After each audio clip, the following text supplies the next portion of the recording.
계속해서 주일날 아침에 요한복음을 살펴보고 있습니다.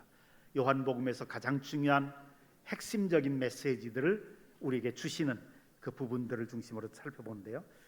지난주에 니고데모의 이야기를 함께 나누었습니다. 예수님에게 니고데모가 와서 예수님이 니고데모에게 네가 물과 성령으로 거듭나지 않으면 네가 유대인들에게 구약 성경 율법을 가르치지만 너는 하나님 나라에 들어갈 수 없다. 이걸 2번씩이나 3번씩이나 말씀을 하셨어요.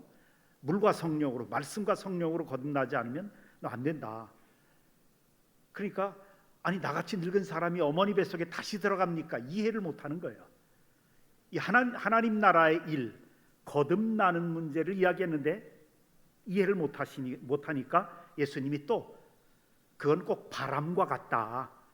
바람이 눈에 안 보이지만 바람이 움직이면 나뭇가지가 흔들리고 머리카락 날리고 눈에 안 보이지만 바람이 있는 것을 우리는 알 수 있다. 그거 똑같이 성령으로 난 사람, 거듭난 사람은 예수 믿어서 하나님의 자녀가 되고 구원받은 사람들은 우리가 알 수는 없지만 그 사람들의 영적인 입맛이 달라지고 옛날 세상에서 좋아하던 게 싫어지고 찬양도 좋아지고 말씀도 좋아지고 예배드리는 게 좋아지고 예배드리기 위해서 교회만 앉아 있어도 마음이 평안하고 이런 성령의 일을 보면 그 사람이 거듭난 사람인 걸 알 수 있다라고 그렇게 지난주에 이제 살펴보는 대로 설명을 했는데도 그런데도 9절에 보니까 니고데모가 대답하여 이르되 어찌 그러한 일이 있을 수 있습니까? 도저히 이해를 못하는 거예요. 그래서 오늘 12절에 내가 땅의 일을 말하여도 너희가 믿지 않거든 하물며 하늘의 일을 말하면 어떻게 믿겠느냐. 하늘의 일을 이제 말씀을 하신 거예요. 그 하늘의 일을 이제 니고데모가 너무 모르니까 뭐 땅의 일들을 비유로 설명해도 모르니까 할 수 없이 니고데모라고 하는 사람이 제일 잘 아는 구약 성경을 들어서 하늘의 일을 다시 이야기하는 거예요. 그게 14절입니다. 14절에 보면 모세가 광야에서 뱀을 같이 읽어보십시다. 모세가 광야에서 뱀을 든 것 같이 인자도 들려야 하리라. 그래요. 애굽에서 노예 생활하는 이스라엘 백성들 이제 모세의 인도로 출애굽을 하죠. 애굽을 탈출합니다. 그래서 가나안 땅으로 올라갑니다.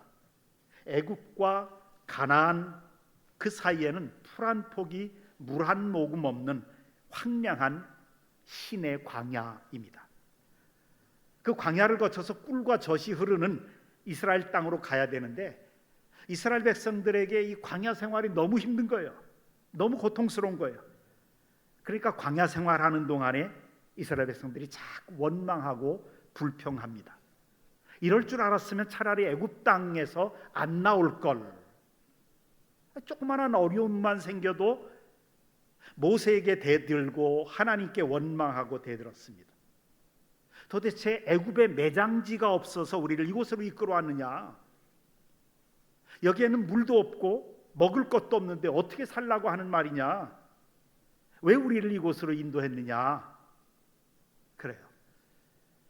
그러니까 막 원망하고 불평만 하니까 하나님이 그 이야기, 이스라엘 백성들의 원망하고 불평하는 이야기들을 들으셨어요. 그래?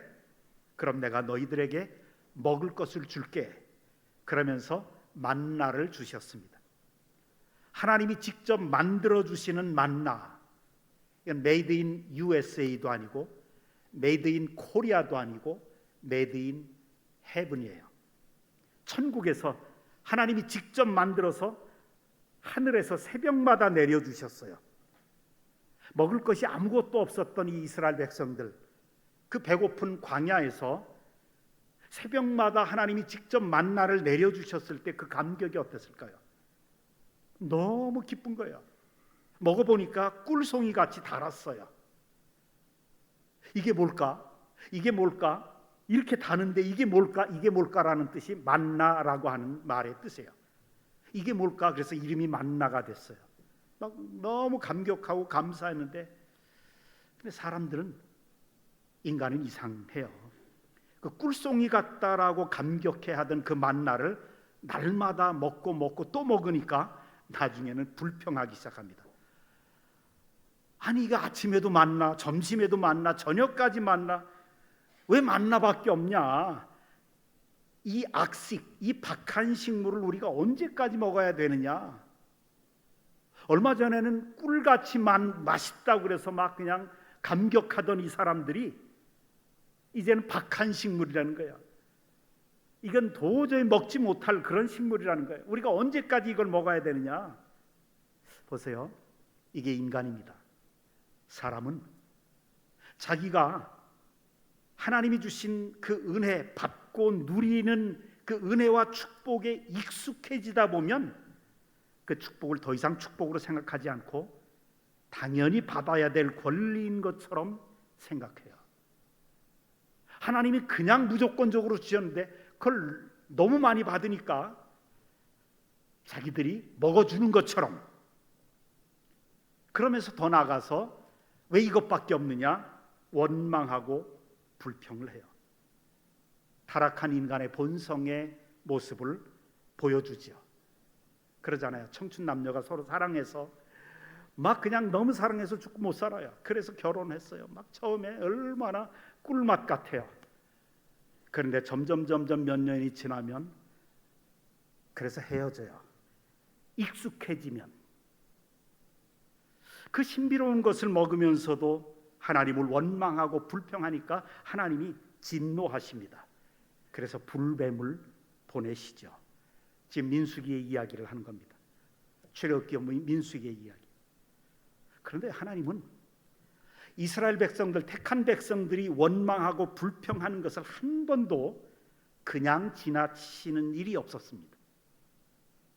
다른 죄들은 하나님이 그냥 어떨 때는 회개할 수 있도록 은혜의 기간들을 주셨어요.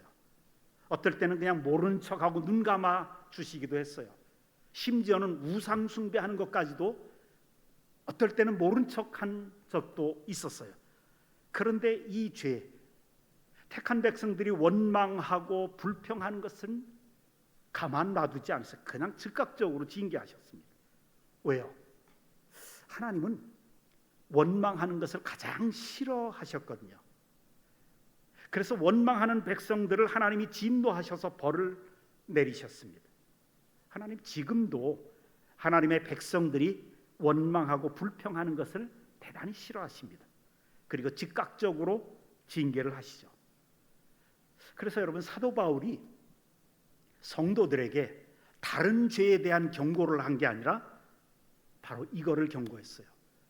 고린도전서 10장 10절에서 보면 그들 가운데 어떤 이들이 원망하다가 멸망시키는 자에게 멸망당하였나니 너희는 그들과 같이 원망하지 마라. 우리 성도들에게, 구원받은 하나님의 백성들에게 정말 사도 바울이 어머니와 같은 심정으로 원망하지 마라.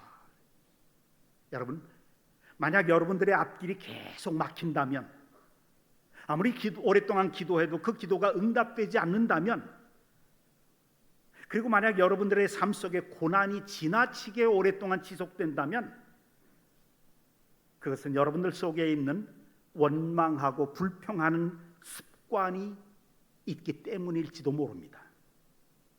하나님은 우리 속에 있는 원망과 불평하는 죄 때문에 우리의 삶이 메마른 것을 원치 않으세요. 원망과 불평하는 습관 때문에 축복의 문들이 우리 앞에서 닫혀지기를 하나님이 원치 않으십니다. 원망과 불평하는 우리의 죄 때문에 새로운 기회가 찾아오지 않는 것을, 그런 불행을 사는 것을 하나님은 원하지 않으십니다. 그래서 우리에게 가르쳐 주신 것이 딱 한 가지 있어요. 그게 감사입니다. 너희는 범사에 감사하라. 재미있는 것은요, 믿지 않는 사람들도 좋은 일이 있거나 감사할 거리가 있으면 얼마든지 감사해요. 근데 주님이 우리에게 가르쳐 주신 감사는 그런 감사가 아니더라고요.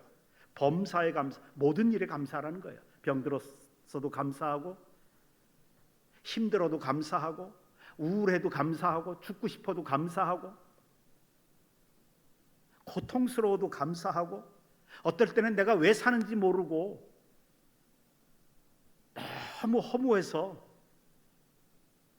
너무 고통스럽고 너무 답답하고 죽고 싶을 정도로 답답하고 힘들어도 그래도 감사하라는 거예요. 왜? 감사는 우리의 앞길을 열어지게 만들거든요. 감사는 우리의 기도가 신속하게 응답되도록 해주는 겁니다. 감사는 우리가 당하는 이 고난을 멈추게 해서 우리로 하여금 성령의 능력으로 기뻐하게 하고 행복을 느끼게 하는 그런 축복의 비결이기 때문에 그렇습니다. 그래서 구원받은 성도들에게 주신 행복의 비결, 하나님의 비결, 비밀이 뭐냐? 감사하고 찬양하는 겁니다. 하늘의 비밀이고 감사의 비밀입니다. 하나님은 감사 속에 기적을 넣어서, 감사 속에 기쁨과 행복을 넣어서 우리에게 감사하라 명령하십니다. 신비하게도요, 감사를 하다 보면 어렵고 힘들고 고통스러울 때, 막 떠나고 싶을 때도 그걸 놓고 하나님께 감사하면 이상하게 마음이 아주 부드러워지고 마음에 기쁨이 찾아오더라고요. 막 화가 막 날 때, 도저히 감사할 수 없을 때 하나님 이를 악물고 내가 정말 죽이고 싶도록 미운데 그래서 저런 녀석 주신 거 감사합니다. 그러면 마음이 달라지더라고요. 무조건 감사를 외치니까 이게 하나님의 비밀이더라고요. 어떨 때는 저 같은 경우에는 죄를 지었을 때 하나님께 감사해요. 왜? 감사하니까 이게 내 모습이었구나. 내가 예수 이전의 모습이 바로 이런 죄들을 즐겼던 모습이구나. 그걸 깨닫게 해주시더라고요. 그래서 교만을 그냥 치시더라고요. 감사와 찬양은 우리의 마음을 옥토로 만드는 비결이고 고통을 끝내게 해주시는 하나님의 방법이고 행복한 삶을 위한 하늘의 비밀입니다. 그래서 감사하며 즐겁게 사는 집에는 하나님께서 복을 보내주시지만, 불평하고 원망하면서 사는 집에는 하나님께서 불뱀을 보내주신다고 오늘 출애굽을 통해서 우리에게 알려주십니다. 불뱀이 오면 놀랄 일이 오고 죽을 일이 함께 따라옵니다. 불평하면 마귀와 불뱀이 들어오기 시작하기 때문에 그렇습니다. 자, 이스라엘 백성들이 하도 원망하고 불평하니까 하나님이 불뱀을 보내주세요. 그 뱀에게 물린 사람들이 막 퉁퉁 부어서 죽어나갑니다. 이 장막에서 저 장막, 저 텐트에서 이 텐트에서 막 여기저기서 텐트 안에서 죽어가는 신음소리가 들립니다. 남편이 죽고 아들이 죽고 여기저기 사람들이 죽고 친구들이 죽어나갑니다. 불뱀에게 물려서 죽어나가요. 그제서야 이스라엘 백성들이 깨닫는 거예요. 정신을 차리는 거예요. 그래서 모세를 찾아옵니다. 모세여, 우리가 당신에게 그리고 하나님에게 죄를 지었습니다. 잘못했습니다. 우리를 용서해 주세요. 하나님께 기도해서 불뱀을 물리쳐 주십시오. 뱀이 떠나가게 해 주십시오. 그래서 모세가 그 이야기를 듣고 기도하니까 하나님이 응답해 주시죠. 하나님이 모세에게 너는 지금 구리로 뱀을 만들어라. 뱀의 모양을 만들어서 장대에 높이 달아매라. 뱀에게 물린 자마다 그 구리뱀을 쳐다보면 살아날 것이다. 하나님이 말씀하십니다. 그래서 구리를 녹여서 긴 뱀을 만들어 높이 달았습니다. 그리고 급하게 사람들에게 찾아다니면서 외칩니다. 불뱀에게 물려 죽어가는 사람들이 나와서, 장막에서 나와서 이 구리뱀을 쳐다보라. 그러면 나을 것이다. 이 말을 듣고 죽어가면서도 억지로 기어 나와서 구리뱀을 쳐다본 사람들은 다 신비하게도 뱀의 독이 다 빠져나가고 건강하게 살아났습니다. 이 사람들이 얼마나 놀랐을까요? 죽음에서 살아난 사람들이 막 돌아다니면서 자기 친구들에게, 죽어가는 사람들에게 말합니다. 나 살아났다. 나도 너처럼 죽어가다가 불뱀에 물려서 죽어가다가 구리뱀을 쳐다보니까 그냥 신비하게 나왔다. 너도 나와서 좀 봐라. 그런데 그 많은 사람, 어떤 사람들은 나오지만 어떤 사람들은 그 소식을 듣고도 비웃습니다. 뱀에게 물려서 독이 퉁퉁 부었으면 독을 빼야지, 구리뱀을 쳐다본다고 낫냐? 그 헛된 소리 하지 마라. 너나 나아라. 우스운 소리잖아요. 상식에도 어긋나는 소리거든요. 말도 안 되는 허황된 소리라고요. 지금 내가 아파가지고 막 죽어가는데 무슨 그 허황된 소리를 듣고 밖에 나가서 쳐다보느냐? 그리고 계속 죽어가요. 한번 생각해 보십시다. 얼마나 간단한 명령입니까? 그런데 그것을 쳐다보지 않고 죽은 사람들이 있으니 이건 기막힌 일이죠. 불뱀에 물려서 독으로 일각을 다투는 지경에서 그것보다 훨씬 어려운 것을 명령했어도 해야 될 판인데, 기어서라도 나와서 나무에 달린 구리뱀을 쳐다보라, 그러면 낫는다라고 하는, 근데 그것도 안 쳐다보고 죽어가요. 아니, 살든지 죽든지 한번 믿져야 본전인데 바라보기라도 해야 되는 거 아니에요? 의심 들더라도 쳐다보기라도 했으면 살아날 수 있는 일, 고집스럽게 쳐다보지도 않고 죽다니 이게 미련한 짓입니다. 이것이 바로 인간의 마음, 교만하고 강팍한 마음을 가진 사람들의 모습이라고 성경은 말합니다. 근데 이게 실제로 그런 일들이 벌어지잖아요. 나만 장군의 예를 한번 보세요. 아람 제국의 가장 최고위급 왕 바로 밑에 군대 장관이었잖아요. 문둥병에 걸렸습니다.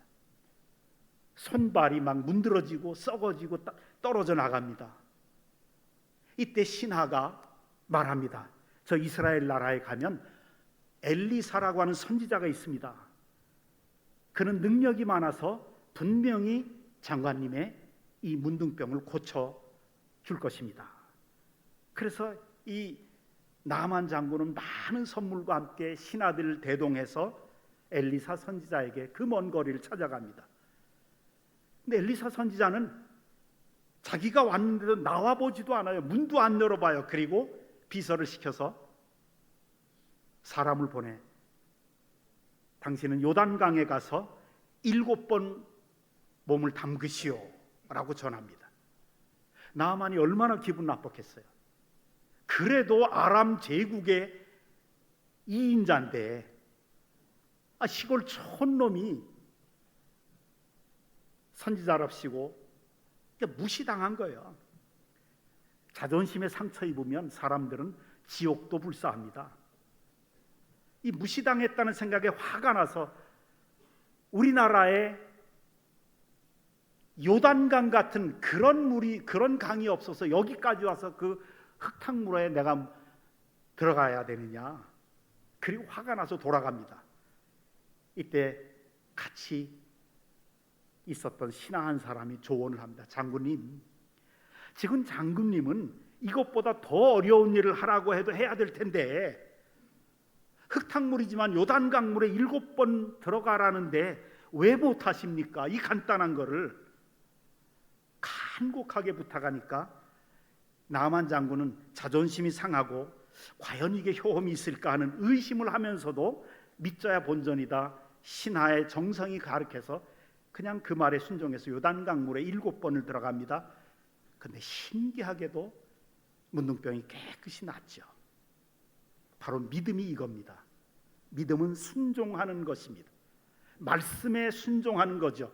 의심해도 괜찮고 자존심 상해도 괜찮지만 그러나 성경 말씀에 순종은 해야 됩니다. 이게 믿음입니다. 모세의 구리뱀을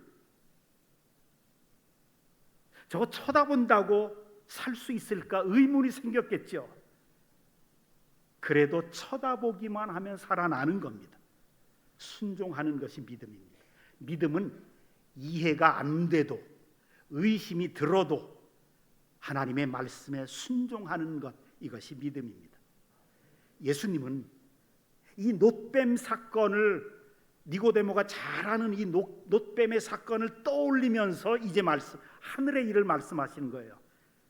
다시 말하면 자신의 십자가 사건과 구원을 설명하시는 겁니다. 14절에 모세가 광야에서 뱀을 든 것 같이 나도 높이 들려야 할 것이다. 그래요. 십자가를 이렇게 설명을 하십니다.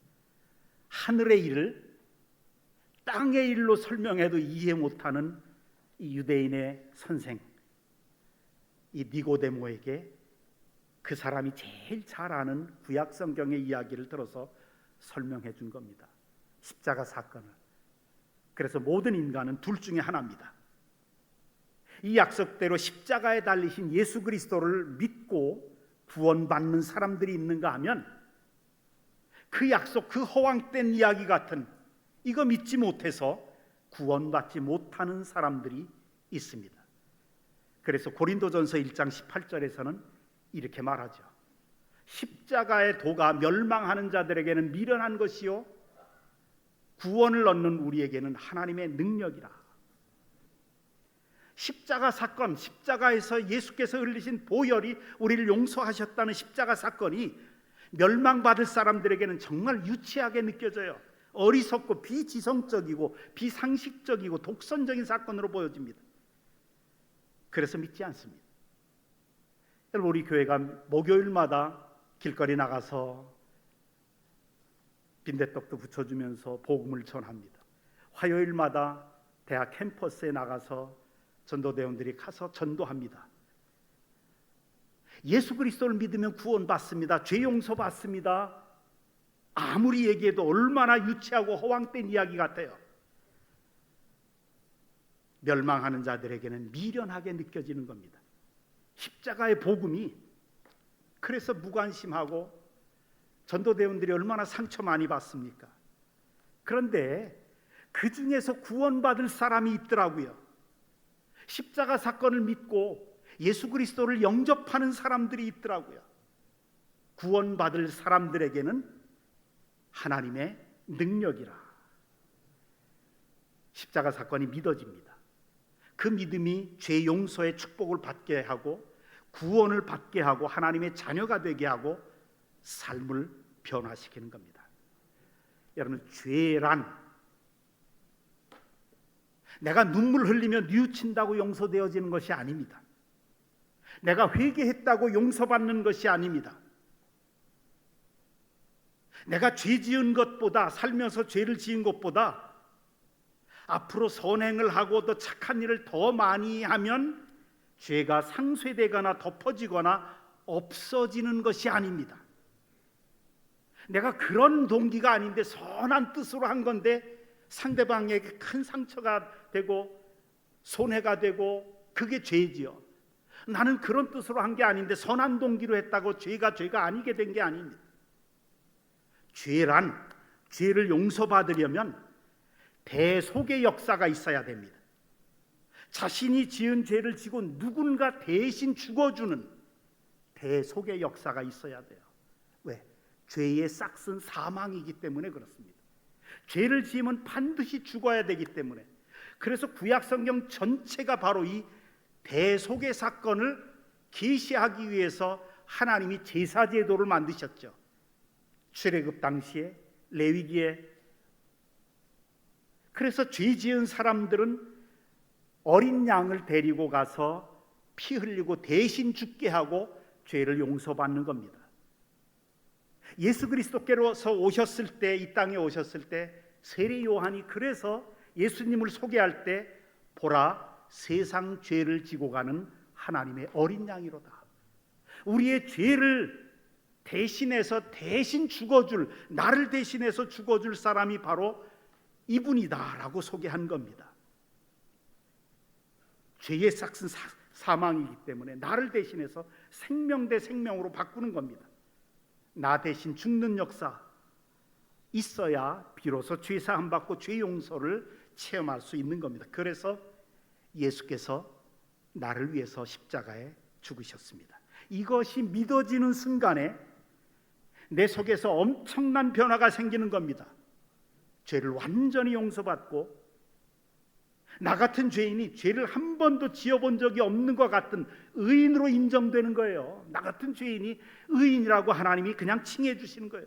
그래서 하나님의 자녀가 되는 겁니다. 예수 그리스도의 십자가를 믿는 순간에 저주가 끊어지고 심판이 사라지고 거듭나게 되고 영생을 얻게 되고 성령을 받게 되고 구원을 받는 것입니다. 이때부터 우리는 그 사람을 그리스도인이다, 크리스찬이다, 성도라고 부릅니다. 교회 나오면서부터 크리스찬이라고 그러는 게 아니에요. 예수 그리스도의 십자가의 복음을 믿는 순간부터 그때부터 그리스도인입니다. 십자가에 달리신 예수 그리스도의 십자가의 대속을 받아들이고 예수를 믿는 순간 누구든지 새로운 생명, 영생을 얻습니다. 그래서 3번씩이나 또 예수님이 강조해요. 15절에 보면 그를 믿는 자마다 영생을 얻는다. 16절에 그를 믿는 자마다 멸망하지 않고 영생을 얻는다. 18절에 그를 믿는 자는 심판을 받지 않는다. 예수 그리스도의 십자가를 믿어야 영생을 얻고 믿어야 멸망하지 않고 믿어야 심판받지 않습니다. 구원에 가는 길이 구원의 길이고 천국 가는 길이고 하늘의 비밀이고 복음의 비밀입니다. 이토록 단순한 거예요. 이것이 멸망받을 자에게는 미련하게 보이는 거죠. 허황되게 보이는 거죠. 예수를 믿는 것이 거듭나는 것이고 누구든지 예수 십자가에 달리신 예수님을 믿어야 합니다. 믿을 수 있고 믿으면 됩니다. 그러나 안 믿으면 누구도 예외가 없어요. 심판이 임할 것입니다. 왕도 대통령도 이 사회 우리나라의 큰 유익한 업적을 이룬 사람들도 대기업 회장도 박사도 남자도 여자도 서양인도 동양인도 어른도 아이도 예수를 안 믿으면 구원받지 못합니다. 심판, 지옥의 뜨거운 불에 떨어지게 됩니다. 그런데 십자가는 그것을 믿으면 구원받게 됩니다. 십자가는 구원의 능력입니다. 이치를 따지고 이해하려고 애를 쓸 필요가 없어요. 그것은 설명되어야 할 지식이 아니라 받아들이고 믿어야 할 약속입니다. 여러분, 우리를 이만큼까지 키워주신 어머니의 사랑을 어떻게 다 이해할 수 있습니까? 어머니의 사랑을 자라오면서 나에게 매를 때리면서 나를 키워주신 그 아버지의 터프한 사랑을 어떻게 우리가 다 이해할 수 있습니까? 부모님의 사랑도 다 이해 못하는데 자신의 외아들을 십자가에 내어 죽게까지 하시면서 사랑하신 그 하나님의 사랑, 십자가의 사랑을 어떻게 우리가 다 이해할 수 있습니까? 십자가는 이치를 따져서 이해하는 그런 지식이 아닙니다. 설명해야 될 지식이 아닙니다. 받아들이고 믿어야 할 약속입니다. 그러나 십자가 앞에 나아가서 주님을 바라보고 주님을 믿으면 주님의 그 신비한 능력이, 성령의 권능이 우리에게 임해서 우리를 거듭나게 하고 변화시킵니다. 예수님의 십자가에 흘린 피가 용서하지 못할 죄는 세상에 없습니다. 예수님의 십자가의 보혈을 믿는 믿음이 해독시키지 못할 죄의 독이나 저주는 이 세상에 없습니다. 아무리 큰 죄인일지라도 회개하고 예수님께 나오면 용서해 주시고 새 사람으로 만들어 주십니다. 사랑하는 성도 여러분, 이미 예수를 믿으신 분들은 십자가의 은혜에 끊임없이 감사하며 사시기를 바랍니다. 감사가 여러분의 삶 속에 닫혀있는 문을 열어주고 치료의 광선을 비추게 하고 기적을 가져다주고 삶을 행복하게 만들어주는 하늘의 비밀입니다. 그래서 어려울수록 감사하시고 감사하는 것이 습관이 되게 하시고 입만 열면 감사가 나오게 제2의 천성으로 만드시기 바랍니다. 뿐만 아니라 교회는 나오지만 아직 내가 구원받고 거듭났다는 확신이 없는 분들은 지금이라도 이 시간이라도 예수님, 내가 예수님을 믿겠습니다. 내 마음속에 들어와 주시옵소서. 예수님을 초청하시기 바랍니다. 그러면 오늘날까지 여러분의 몸과 영혼 속에 있는 죄의 독과 저주가 사라지게 되고 하나님의 자녀로 거듭나서 영생을 얻게 되고 구원의 큰 축복을 받게 되는 일생일대 최고의 날이 될 것입니다. 이런 하늘의 일이 우리 모두에게 있기를 주님의 이름으로 축원합니다. 기도하십시다. 하나님,